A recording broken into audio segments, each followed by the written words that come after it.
1861 में विभागीय प्रणाली पोर्टफोलियो सिस्टम की शुरुआत हुई थी।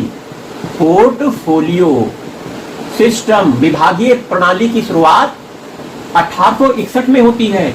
वहीं 1861 में एक मुख्य काम होता है, भारतीय उच्च न्यायालय अधिनियम बनता है। भारतीय उच्च न्यायालय अधिनियम। तो भारतीय उच्च न्यायालय अधिनियम जब बना तो भारत के जो सुप्रीम कोर्ट हैं उनको उच्च न्यायालय कहा जाने लगा। 1861 में 61 से भारतीय उच्च न्यायालय अधिनियम बना और 1861 से भारत में उच्चतम न्यायालय को उच्च न्यायालय कहा जाने लगा। ठीक है, तो ये बातें हो गई। आयकर व्यवस्था, प्रथम बजट प्रस्तुत हुआ। वहीं 1861 की एक और बातें हैं, Indian council act. Indian council act भी 1861 में लागू हुआ। वहीं 1857 की क्रांति थी उसके संबंध में जो सैनिक का जो भारत और अंग्रेजी सैनिकों का अनुपात था उसके संबंध में सिफारिश करने के लिए एक कमीशन गठन किया गया था, पील कमीशन।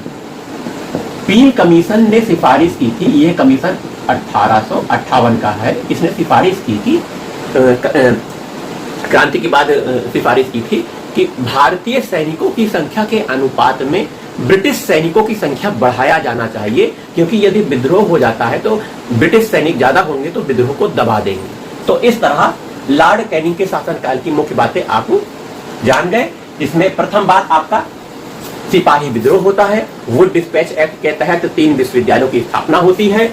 वहीं पील कमीशन का गठन भी इन्हीं के शासनकाल में होता है। पील कमीशन सिफारिश करता है कि ब्रिटिश सैनिकों की संख्या भारतीय सैनिकों की संख्या के अनुपात में बढ़ाई जानी चाहिए। वहीं भारतीय उच्च न्यायालय अधिनियम बनता है 1861 में। 1861 में पोर्टफोलियो व्यवस्था प्रारंभ होती है।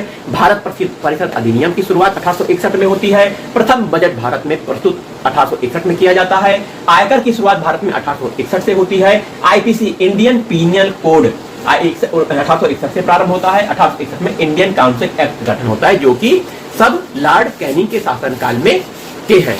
वहीं 1857 की क्रांति के बाद भारत में अब भारत का गवर्नर जनरल नाम खत्म हो गया। अब गवर्नर जनरल को वायसराय कहा जाने लग गया। भारत का पहला वायसराय लॉर्ड कैनिंग महोदय थे। भारत का पहला वायसराय लॉर्ड कैनिंग महोदय थे। इस तरह अपनी बातों को विराम देते हैं। नमस्कार, जय हिंद, जय भारत।